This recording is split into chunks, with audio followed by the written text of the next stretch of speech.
I would realize that my daughter would just open these things up. She'd get the rare ones. She'd look at it for like 10 seconds, and then they just collect dust in the corner of the room. She'd just throw them there. I asked her, I said, what do you do after you buy them? And she goes, well, they don't really do anything. It would be cool if you could bring it into your iPad and maybe play different games with it and things like that. And that was like a big light bulb moment. So her and I started talking about what that would look like. And we had this idea to create the toy of the future.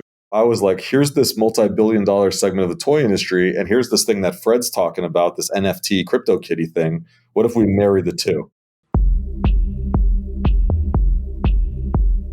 Welcome to the podcast, where we introduce you to incredible humans who share their journeys with the mission to inspire you to harness your own inner tenacity to drive your life and career forward. And now, your host, Adam Posner.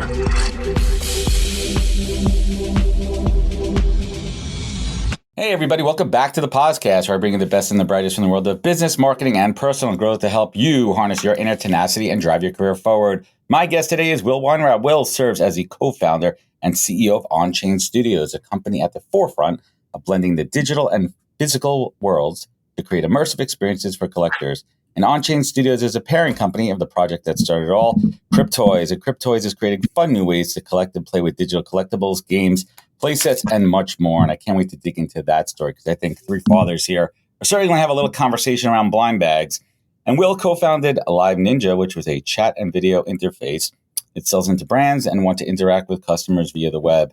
And after it was acquired in 2017 by Net2Phone, Will headed up the product there. And he built Cryptoys on the side. So we'll talk about side hustles until Web3 blew up in early 2020.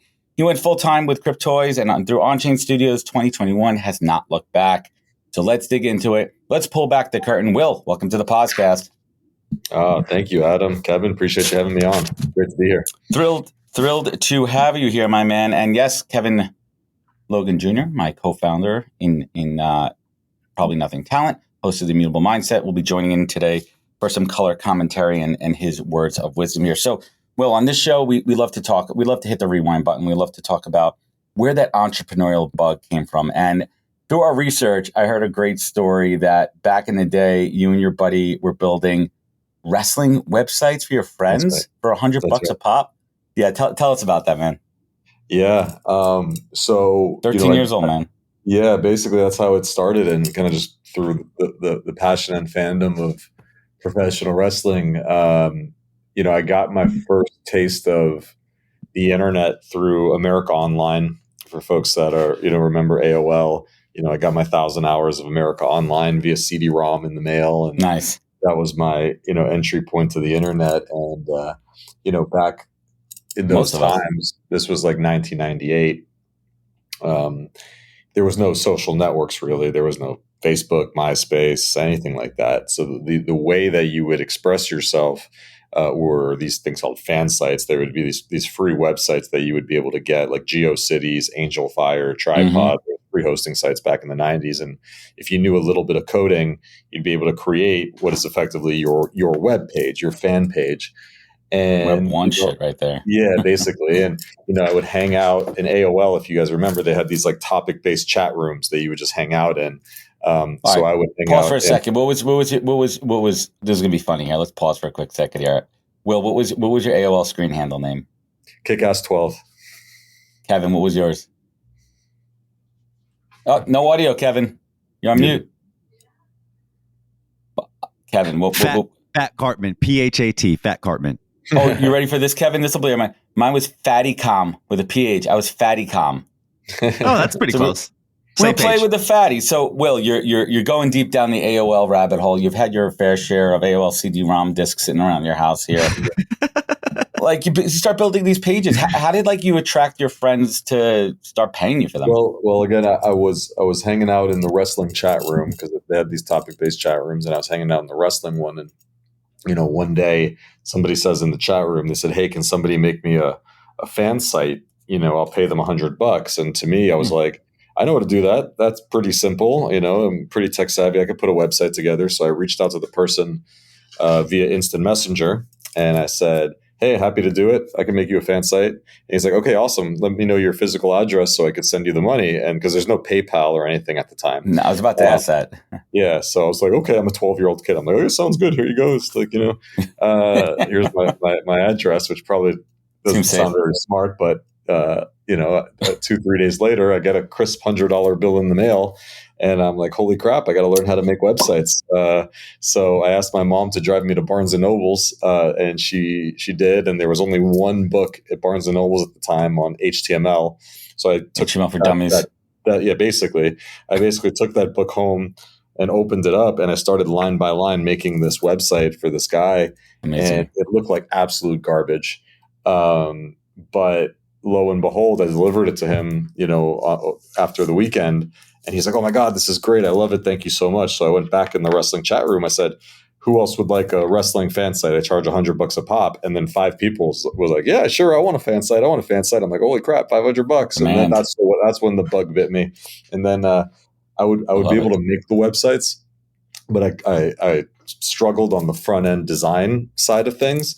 So I got a buddy of mine who I knew was just a great artist back in our 7th grade homeroom class, who was drawing different forms of anime, and brought him to the house. And I said, look, we can make money doing this web development thing. And Love it. We partnered up. And so that's immediately after that, I'm like, that's when the bug bit me. I'm like, I want to do this. I want to be, I didn't even know what the word entrepreneur was at the time, but I wanted to be an entrepreneur without even knowing the word, That's so crazy. So you never had thoughts like when you were growing up, maybe before that, like being like a doctor or fireman, like some typical kid shit right there. Up until that point, I wanted to be a baseball player. That was for sure. Like a baseball player. Big time. Baseball. Marlins were, a relatively new team in Miami because they expansion in '93. So I was going to a lot of Marlin games. I just wanted to be a baseball player because, again, I can't dunk or anything like that, and I'm not very fast. Though baseball seemed quite, semi-realistic. So I was like, I want to be a baseball player. So that was my big thing, and then entrepreneurship. Are you a purebred Miamian? Born and raised. I love it. You and Randy, right? Those are Randy Wolfson Adamo. I absolutely love the. What was it like growing up in Miami, man? What's it like childhood in Miami? I mean, that place has gone through some evolution, revolution, bit of everything. Yeah, it has. It was a very different city when I was growing up here. It kind of felt like a little bit of a sleepy town, to be quite honest, especially in Miami Beach. You still had a lot of people that have moved here, like retiree kind of thing. Yeah, the city was built on transplants, so you had a lot of like northeastern transplants that moved here, and the city, I think, was still finding its identity a little bit and transitioning from like a place where you vacation into a place where you can put roots down and have families. And I think everybody that's in our age, who's now like roughly in their 30s or late 30s, is typically like first generation of these transplants that have moved down here. So like my mom was from Israel, my dad's from New York. So, I'm first generation Miamian. But you're starting to see more and more, like a lot of my peers and my friends are people that are born here in Miami. And now the city, it's incredible how much it's changed just in the last 30 years. The city is a very forward-thinking, very modern city. A lot of investors have come here and built a lot of the infrastructure. Just where we're based right now is Wynwood, which is like the art center of Miami. A lot of graffiti and really good energy. And then around the corner from here, you have the design district, which basically looks like Asia to me. It's like Singapore. It's crazy with really high-end shopping and an amazing urban feel. I felt that. Grew up with. You feel it when you're down there. I mean, I have a deep love of Miami. I call it my second home here. But let's bring it back. And there's a gap I want to talk about between starting these wrestling websites and Live Ninja. What happened during that time that kind of led you in the trajectory of full time building shit entrepreneurship? Yeah, I mean, there wasn't really no master plan. Everything just kind of like happened. So I did the wrestling fan sites. And then I obviously started getting very tech savvy. Was known as the computer kid in my community. So started off as my mom's friends. Oh, hey, I don't know, my computer's not working. Can you tell Will to Call Will. Will will fix come it. over? Yeah, and basically I would just turn it off and turn it back on, and it would magically work, and I'd be like, I fixed it. Pay me. Exactly. So I became like Fuck the you, pay computer. me. I became the computer kid in the neighborhood. Not a And bad thing to be now. yeah, and then there was a new site that was popping up at the time called eBay that was just being launched, and everybody was kind of interested in eBay, and they were a little weirded out by the online auctioning and how it would work. But I happened to get really It was new. proficient with, I had to get really proficient with eBay and learning how to market and sell inventory on it. So I started consulting for mom and pop shops around Miami on how to take their physical backroom inventory that was just sitting in like a warehouse and liquidate it on eBay. So I became kind of like an e-commerce consultant as like a side hustle job. And then I did that for a couple of years. I went off to Florida State University because, that's what you do. You go off to college. That's what mom and dad say you should do next is go to college. Gotta go. And I stumbled across this idea in college, and the whole idea behind it was, this was back when there was the Barack Obama, John McCain election. And the hot button socioeconomic topic at the time was the unemployment rate. How are we going to fix unemployment? So it was John McCain and Barack Obama always debating about how they're going to boost the numbers and get people jobs. And I thought to myself, the way that our generation works is very different than the previous generation. Like Obama and McCain are talking about construction jobs and how to boost those numbers. But folks like us, we're consultants, we're advisors, we're media content creators, we're musicians. We have all these different skill sets. And Skype had just launched. Skype was a voice over IP application where you can make virtual telephone calls. They just launched video chat as a feature on Skype. Now you can do video on Skype. So I was like, oh my God, here's these two older politicians that are arguing about solving unemployment. What if we use technology like Skype to allow people to create virtual offices where you can, hire people virtually? So I was like obsessed with this idea. Man. I was obsessed with this idea, and it just couldn't get out of my head. So when I came out of college, I got a job, in my family's insurance company because, we had some connections there. But on the side, I was really focused on building this platform as virtual video chat for hire platform. And that's what I did, that I eventually quit, the insurance industry and dived headfirst, put together a prototype. I outsourced some of the development work, and that was the start of Live Ninja. It was called something different at the time. But, through pivoting and iteration and then bringing in my co-founders, started raising a little bit of seed money for that in the limited seed investment market that was at Miami at the time. There wasn't much, but we hobbled together a few 25K checks and put together a team, and that's how the whole company got started. So let me ask you this: early days of a founder, what was one of those tough lessons learned the hard way? The first punch in the face. First punch in the face. I mean, one of the big boys come and try to stomp you out early. Did you think you had something going, and then it didn't go the way you wanted? I mean, there's so many lessons. I think that the first thing that you have to realize is and I wouldn't say this was a hard lesson. I think it's just a lesson that I learned over time. Is at first when you create a company, I think a lot of people are like very close guarded to the idea. They're like, "Hey, can you sign an NDA?" Or, "Hey, don't want to tell you about this just yet. I'm working on something. It's in stealth mode," and da da da da da. And everybody's so worried that people are going to steal their ideas, and it couldn't be more meaningless. Honestly, everybody has great ideas, but there's a difference between having an idea and the execution of the idea. And that's what separates. There is, I would say, 99.999% chance that I could share an idea with a room full of people, and one of those people will actually go out and execute that idea and run through the 50 brick walls that you have to run through to make that idea come to fruition. Because it's not like, oh, yeah, that's a great idea. Let me flick a switch and create that same idea.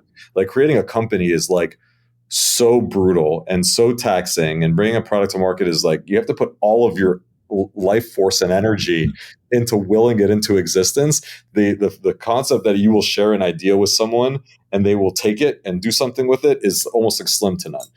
But conversely, if you share your idea with everyone, serendipity happens and beautiful things start to happen. Where, I could, say like, hey, Kevin, Adam, I have this idea for so-and-so. And you'd be like, yeah, you know what? I know a cousin that used to be in that industry. Let me put you in touch with him. And then all of a sudden that leads to 5 different intros. And so my whole thing is when I talk to a founder or I'm, having, coffee with one and they're asking for advice, I'm like, and they're like, I haven't shared it. I'm still trying to figure it out. I'm like, share it with as many people as humanly possible. They're not going to have the same passion as you to build it. No, definitely not. Definitely not. Look, building a company is brutal. Elon Musk says building a company is like chewing on glass and staring into the abyss. And that's basically what it feels like, on the same talk they asked, well, Elon, what words of encouragement would you have for entrepreneurs? And he goes, well, my advice is if you need words of encouragement, you shouldn't be an entrepreneur. Yeah. I love it. Couldn't be more true. You can't, you shouldn't need to motivate someone if they need that passion inside of them, that's self-fulfilling, right? Because the world, and this is, unfortunately the truth, a lot of the world is out to kill your startup. When you put your ideas out there and you put your energy out there to create something new, you're going to disrupt a lot of people. There's going to be competitors that are like, who is this? What happened here? Or all of a sudden there's business models that you're going to disrupt. And there's a lot of energy that's coming against you. You need to have so much passion and so much conviction and so much enthusiasm for that you need to be able to wake up in the morning after being, figuratively punched the day before, Mm-hmm. Wake up in the morning and be like, today's going to be a great day. Let's get after it. We're going to make this happen. And you can't manufacture that. That can't be from an external source. That has to come from within. So share your ideas and your passion as much as possible. I remember with Live Ninja, I felt that same way because I was, a rookie entrepreneur. I was like, hey, I don't want to really share my ideas yet. And then I kind of crossed the chasm and all of a sudden I started sharing it. As soon as I started sharing it and people started asking questions about I was like, oh, that's right. I never thought of it that way. That's really good. And I started writing down all their ideas and things like that. You're crowdsourcing your blind spots, right? Exactly. You're basically crowdsourcing your blind spots. And it goes back, and Kevin, I feel like you want to chime in a second here. It's the abundancy mindset, right? Which I think is really leading the way as we go from, let's just call it Web 2 into Web 3. Yep. It's the abundance. Kevin, did you want to jump in on that one? I literally posted about this today. If you have to search for an external source for your motivation, your inspiration, your enthusiasm, your excitement, then I don't think this thing is for you. But the reality is you don't even understand that until you've run through 25 brick walls, until you've had those scrapes and bruises. So, the part about putting that information out there for the world to find is this. Again, because we've gone through it, we know that nobody is going to listen. But the special people will find you to tell you, yo, what you said put me on a path and this and that, because I've done it and people have done it for me. So it's to your point, Adam, it's amazing when you live in abundance and realize that these thoughts that come to your head will continue to come to your head until your last days if you actually have a skill set and are confident in that skill set. So why not give it to the world? Why not allow them, who is not even going to take it anyways, to have that information? Yeah, they're not going to do shit with it. So, Will, the story's out there. You build up Live Ninja. Let's talk about the sale, the sale of it to Net2Phone, right? So you sell it, right? Was that a easy, logical decision? Was that a tough decision? I know because we're going to get to it. You were building Cryptoys on the side at that point, right? Was that being like, all right, now I'm going to go all in on this. Let's make a move. Let's unpack that. No, that actually, the Cryptoys came much later after we sold Live Ninja. So when we decided to sell Live Ninja, we were at the point of the company where we were looking at a few strategic partnerships. There were some strategic investors that wanted to invest in the company.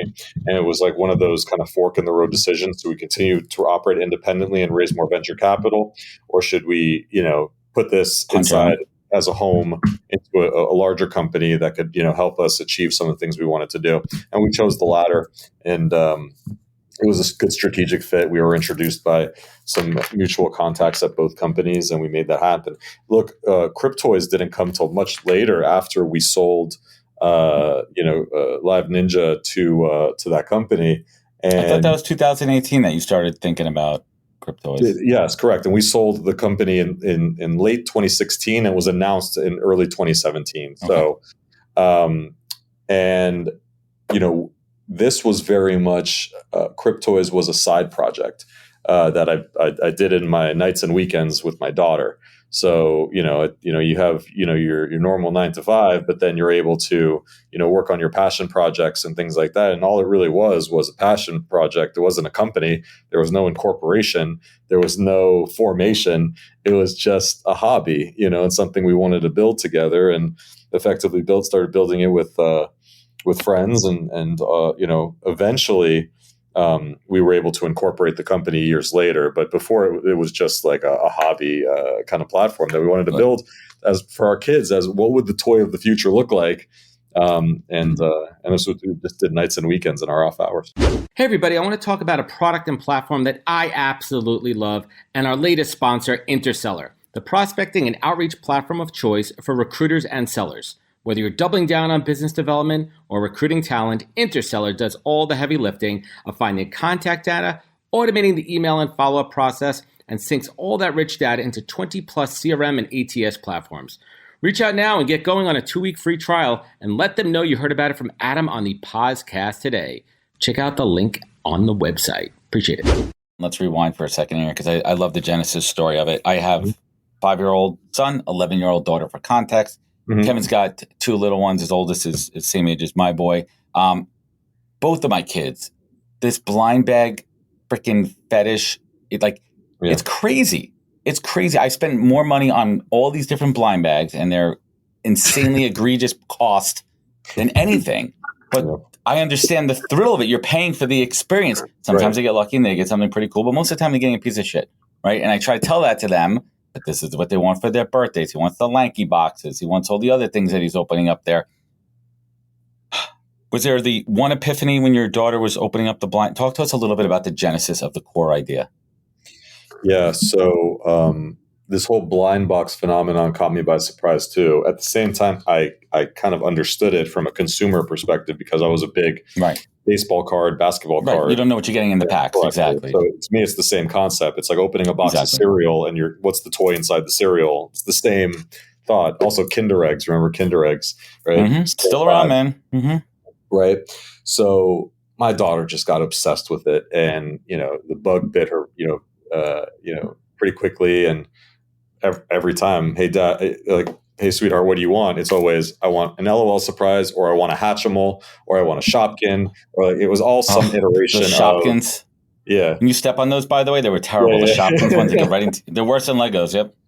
Yeah. So it was like an iteration of that experience. So after a bit, I'm like, man, this is a phenomenon. So I started doing research on, because as an entrepreneur, I was curious about, how people were marketing and productizing it. It made a lot of sense to me, because effectively what these toy companies did was they were leveraging YouTube and the unboxing phenomenon of YouTube, because the YouTube has a big subset of unboxing videos. So they were doing that as marketing.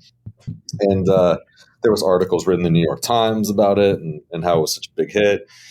And so I was like, okay, this is super interesting. What a unique trend in the toy space, a multi-billion-dollar segment of the toy industry.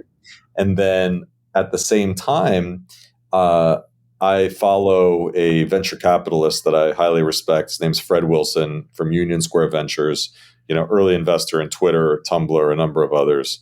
And he has a blog called avc.com. And I subscribe to his blog. So I get his emails. Every time he does a blog post, I get an email in my inbox. And he does a blog post one day talking about this new concept called crypto kitties. And he writes about crypto kitties and why it's interesting to him. And then shortly after that, he announces that he's investing in the company that's doing crypto kitties. And he's like, this is this company called Axiom Zen, but they're renaming to Dapper Labs.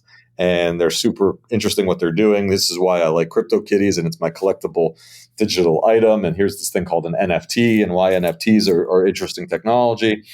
And for me, it was like, oh my God, this is really interesting because I grew up a baseball card comic book collector. I collected Pogs back in the day. Oh yeah. I then got into my hobby after comic books and baseball cards became video games. So for me, this was everything I loved about being a collector. Amalgamation. Now on the digital side of my love for video games, here is at the intersection. And then I was like, oh my goodness, there's another part of this Venn diagram that's my daughter's obsession with these collectible toys. So we started talking about it, and I would realize that my daughter would just open these things up. She'd get the rare ones. She'd get the whatever ones. She'd look at it for like 10 seconds, and then they just collect dust in the corner of the room. She'd just throw them there. Or go into a bucket like my kids have. So one day she said something. I asked her, I said, what do you do after you buy them? And she goes, well, they don't really do anything. And she makes a comment. She'd be like, oh, it would be cool if, you could bring it into your iPad and maybe play different games with it and things like that. And that was like a big light bulb moment. So her and I started talking about what that would look like. And we had this idea to create the toy of the future. So basically, how old was she at the time? How old was she at the time of this She was around 6 years old at the time. Brilliant. Yeah. So I was like, here's this multi-billion-dollar segment of the toy industry, and here's this thing that Fred's talking about, this NFT crypto kitty thing. What if we marry the two? So that was the idea. And I brought it to Emilio and Alfonso, and it was like, hey, let's moonlight this thing, right? We'll build it with our kids and just have fun with it. It's just like, just building a project and enjoying it. And that's what we did. And really nobody cared about it, like outside of us, from 2018 to 2020. And, I'd go around Miami. I remember very, very viscerally, because, we just sold the company a couple of years before that. And, folks would ask me out to lunch. And like, what are you doing? What are you up to? I'm well known in the Miami tech scene because of Live Ninja and all the things that we did. So they'd be like, well, you just sold Live Ninja. That's awesome. What's your next move? What are you going to do next? And I'm like, well, I don't know yet, but let me show you this digital panda that I'm working on. Yeah. And they're like, uh-huh. I'm like, it lives on the blockchain. And they're like, uh-huh. Sure, bro. It was like, again, one of those moments where they're like, these digital pandas, are they in the room with us now? Can you see them? Like, are they sitting with us here having lunch? It's Will's a shapeshifter. Yes. Did those early reactions give you like more energy and excitement? Like, oh, okay, I'm going to show you, or was there a little bit of early discouragement? I think there was a little bit of both. I think there were times as an entrepreneur, you're like, oh man, who am I kidding with these digital pandas? And then there was some that were like, I can get it. Yeah, my kid plays Talking Tom all the time. It would be awesome if Talking Tom was a collectible. Like so some people would understand it, but the most important, validators were our kids, and our kids loved it. Our kids were really excited about it. So we're like, even at the end of the day, if it's just something that brings us closer to our kids and shows them that you can create something out of nothing, and if you have an idea, you could bring it to life, then it's worth it. And that's all the validation we needed to push through. And then it was very much a thing on the side for a little bit, and then obviously the NFT market woke up in a big way in early 2021, and we were able to make this a real company. That's crazy. How much of I know you talk a lot about Roblox in some past podcasts, but let's talk about like how, like, was that like the case study? Was that the proof and point that people are paying fiat for digital shit? Yeah, I think with Roblox and Fortnite and Minecraft, the real thing that we see there is how the play patterns change for different generations. Like the concept of playing, right? Like when we were kids, we would play with toys. We would sit on the ground. We would, interact with them in various ways. And then you see things that are occurring now, and I think it's pretty well known. Hey, kids are getting their first iPad at 4 years old these days. Mm-hmm. And what are the play patterns that allows kids to have? And you might see, like, I'll just speak for myself. When I saw Roblox for the first time, initially I was like, my kid is playing a video game like I was playing GoldenEye back in the day, or Mario. But I quickly realized that it's actually very different. It's not a video game in the traditional sense of the word. what he's doing is he's doing something that's more akin to an after-school social activity, just in a virtual environment. So as opposed to, it's like, yo, Adam, Kevin, like if we were kids, come to my house and we'll play and, we'll do all these things. This is more so like, meet me in this area of Roblox and we'll build a fort together, and then we'll invite other people to it, and then we'll design it this so their engineering minds are active, like they're building like Lego sets, but then their social minds are active because they're communicating the entire time. They're on FaceTime with each other and they're communicating. So it's very social, and it's just showing that feels like this virtual Dungeons and Dragons. It's kind of like that in a sense. Yeah. So for us, we want to embrace these new play patterns in a new way, in an exciting way. We're really creating a category. Cryptoys is the first digital toy company. There's never been a digital toy company before. So we're really trying to, own that category and embrace how these play patterns are evolving, and Fortnite, Minecraft, Roblox really usher in just that medium of how kids are playing different ways these days. And how do you ensure of keeping this a something that us dads and parents out there, like a safe space for kids? It's something we think about safe a lot. In the current sense, and safe as far as like, is this like a nurturing, positive, educational environment, and we're not just making them slaves to the screens with the algorithm? Yeah, it's something we think about a lot. And, we're really focused on doing everything in a COPA compliant way. We're working with the ESRB on different ratings and trying to be rated at E for everyone. We have a patent pending on our version of Guardian controls. So that will allow folks that are over the age of 18 to add sub accounts like Netflix style. Mm-hmm. And yeah, that's going to be really helpful. So you'll be able to invite your child onto the platform and be able to create an account under your account and be able to monitor in different ways. And we were able to do it in a very thoughtful way, so much so that we're like, hey, this is really robust. Let's submit it to the U.S. Patent Office and see if we get a patent for it. And then, we were like, hey, it's a long shot, but they replied, and it's patent pending as we speak. So it's a big focus for us. Nice. That gets a little applause there. So I got to ask you, forward momentum here. How has the negative effects of thou who not shall be mentioned and other bad actors and the negative PR in the Web3 NFT crypto space affected your forward progress?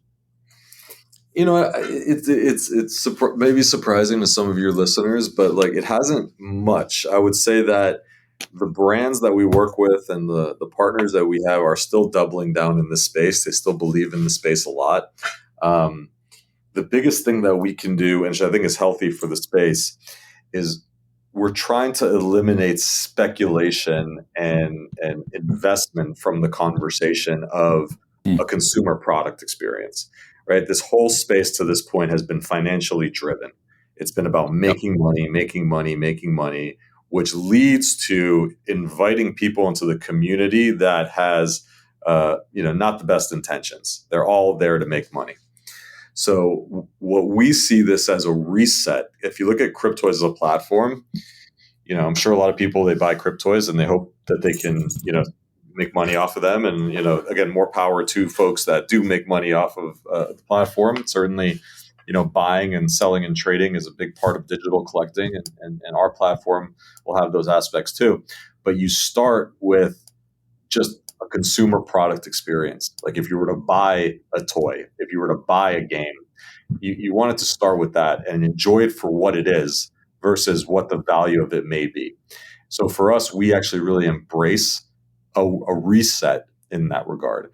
When NFTs are $20,000, $30,000, $40,000, like that's not an environment that's conducive for a digital toy company that has NFT infrastructure to thrive in, because the only way this space goes mainstream is if it's not by having one NFT that's worth $50,000, it's having 50,000 NFTs worth $1.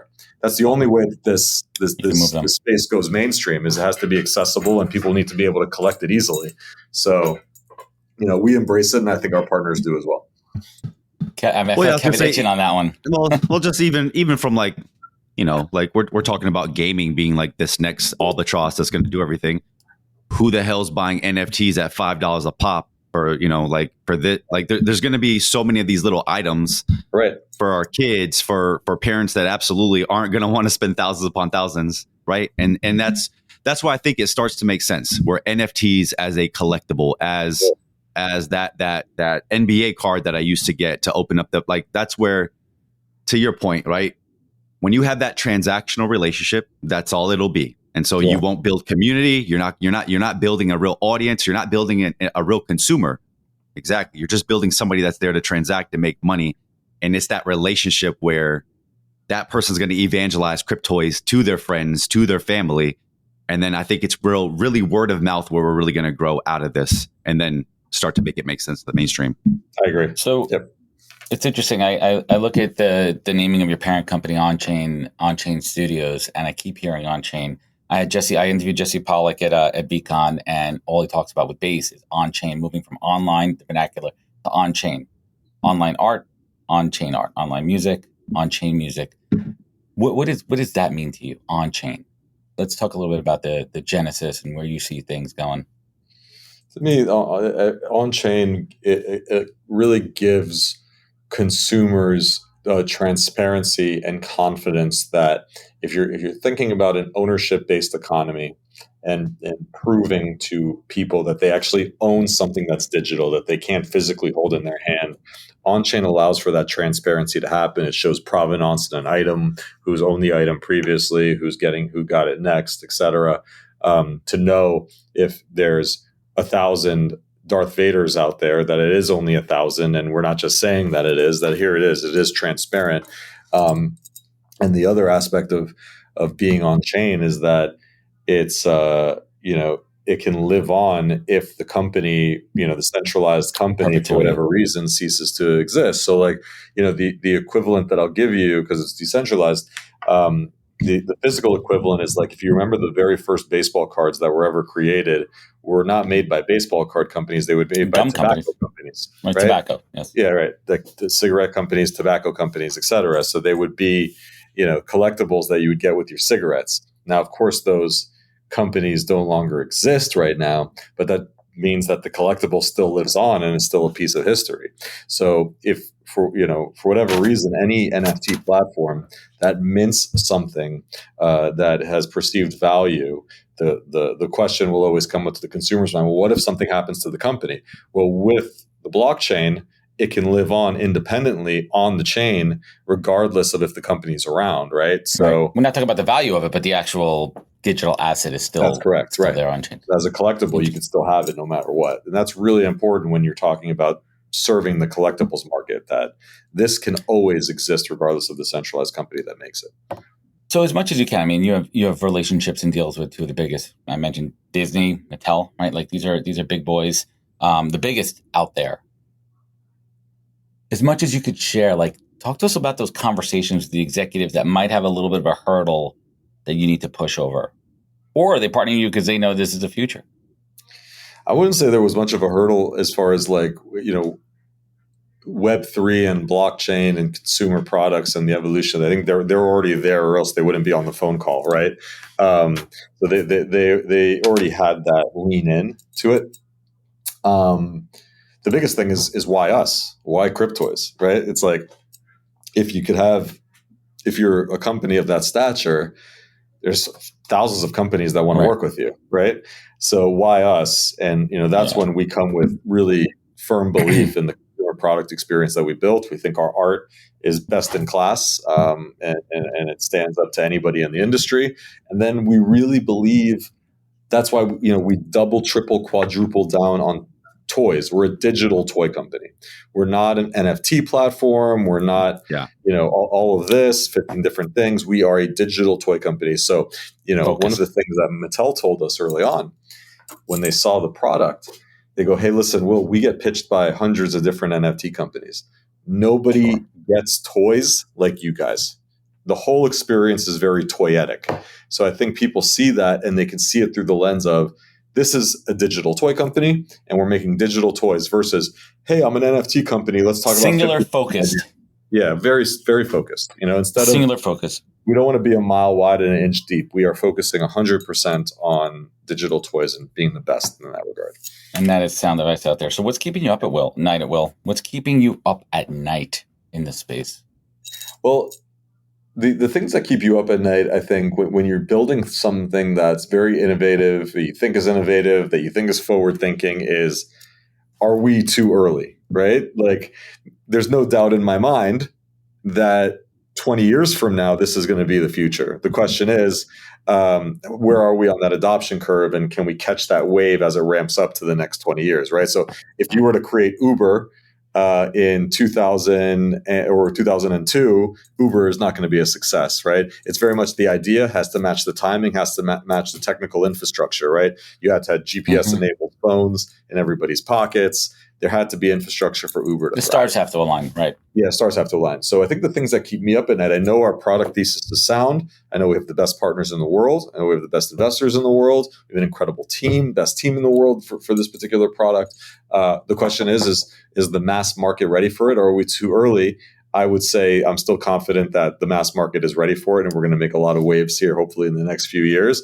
But as an entrepreneur, I'd say that's the number one thing that always keeps you up at night is the world ready for it, or like, just like Live Ninja. If I launched Live Ninja during COVID, there's no doubt in my mind it would have been a humongous company. Just no doubt in my mind. I just happened to launch being it. that the other products weren't around, yeah, Right, assuming exactly. the other competitors, right? Right. There was no Zoom or WhatsApp. Right, exactly. But again, Zoom didn't have all the bells and whistles that Live Ninja did from a monetization standpoint, a calendaring, built-in calendaring and listing and directory. But, we launched it in 2014. It was the first public launch of it, right? So timing is everything. And, we feel confident we're on the right trajectory with Cryptoys. But if you asked if something's in the back of my mind, what keeps you up at night is just making sure we're doing this the right way, in the right order, and hitting the timing of the market correctly. Kevin, do you want to jump in there? Well, that's why you're going to be successful, right? Like, look at the lessons of, the ICOs to the NFTs, like, it's a nascent technology. So you're going to have your speculators, your people that are going to jump and run and sprint and do all these things and break things. Yeah. It's, there's nothing wrong with that. That's great. But at some point you have to get back to, the foundation. And so I like that you've gotten back to, digital collectibles, again, not using buzzwords that are inclusive to us, meeting them where they're at, meeting, your audience where you're at. We're not speaking to the 1% of people that are here.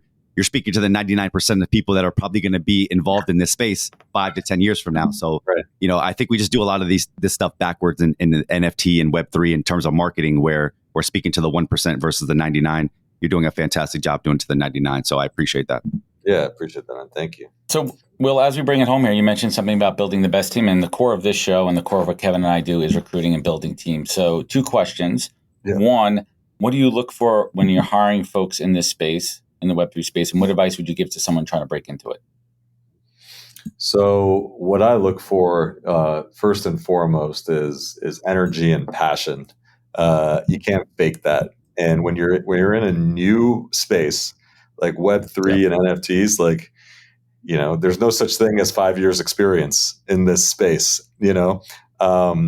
So when I'm meeting a potential team member or a new hire, it's about, why are you here? Why in this meeting? What about this excites you? Like, tell me about like why this is your perfect job, why you would love this job. And you can't fake that. If that's authentic, you will know.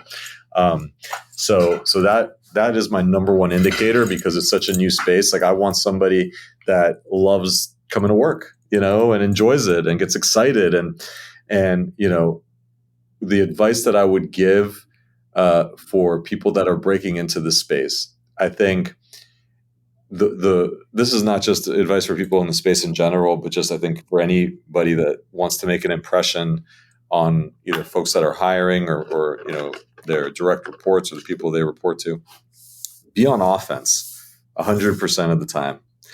Don't wait for things to come to you. Oftentimes people are in their job is like, who's asking me for something? I'm waiting for someone to ask me for something. The people that I love working with the most, and the people that I'm always like, how do we keep them? How do we retain them? What do we can do to make them what do I do to make them happier? Are the people that are constantly on offense. They're like, hey, Will, I had this idea. Can I get a green light to go after it? Or, hey, Will, like, we should do this. We should do that. Versus like, hey, excuse me, can you update me on this thing? Like, you can do that, but that gets taxing. If you can play offense, sound advice. yeah, if you could play offense, you're going to set yourself apart from the crowd. So that just, I look for people on offense. I love it. And what projects outside of yours are kind of catching your attention these days and getting you excited? Yeah. So Throw some love around.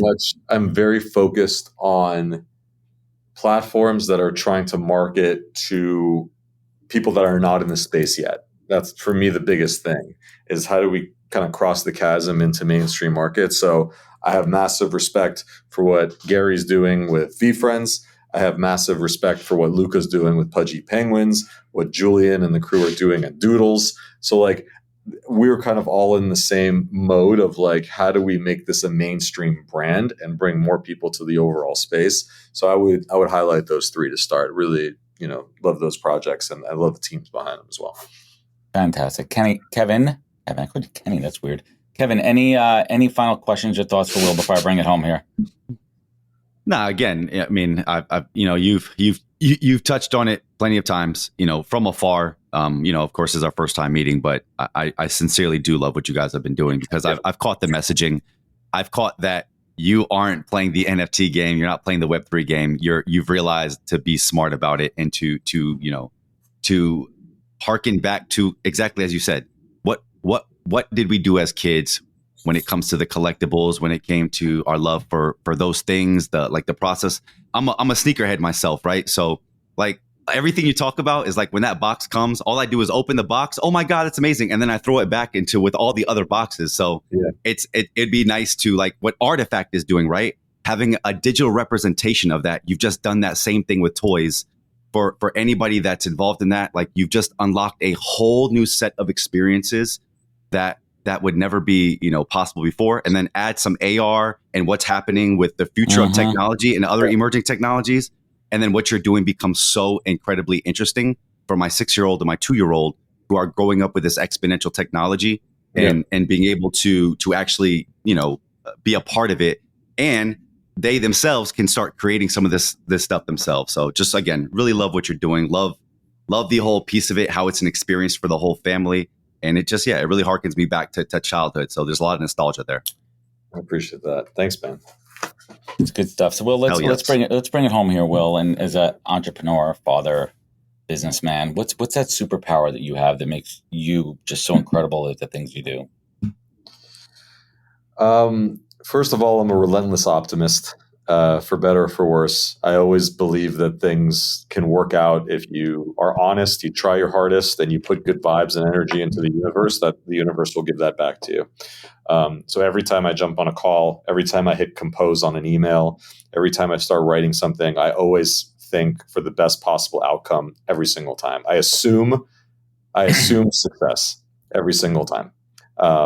And it allows me to take the jumps and to be, pretty, like on offense, like I said, like I assume that there's good reception and good vibes and good energy and a positive outcome on the other side in everything that I do. Obviously, that will not happen all the time because you can't control the other end. But every time I write an email or make a phone call or jump on a Zoom or jump on a podcast, I assume success every single time because I want to put myself in that mindset.